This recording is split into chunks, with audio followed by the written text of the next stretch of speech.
Guys মাত্র 30 স্পিনে grand prize, ভাবা যায়। গ্রিনা তো আমাকে শক দিয়ে দিল। ইপিক স্পিন 3 স্পিনে গ্র্যান্ড প্রাইজ, খুব কম এভাবে অল্প স্পিনে গ্র্যান্ড প্রাইজটা দিয়ে থাকে। ভাইরে ভাই, কমসে কম 199 ডায়মন্ড অবধি নিয়ে যায়।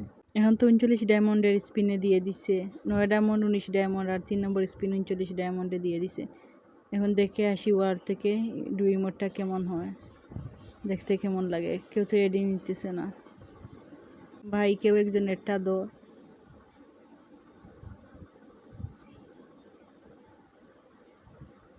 এই যে এখন ডুই মোডটা দেখি কেমন লাগে।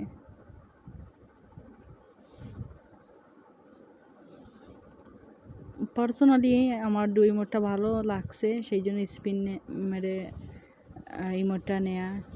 আমরা যদি আরেকবার ইমোটটা দেখি, এই যে ইমোটটা ভালো লাগছে, সুন্দর আছে, আবার আহামরিও তেমন কিছু না।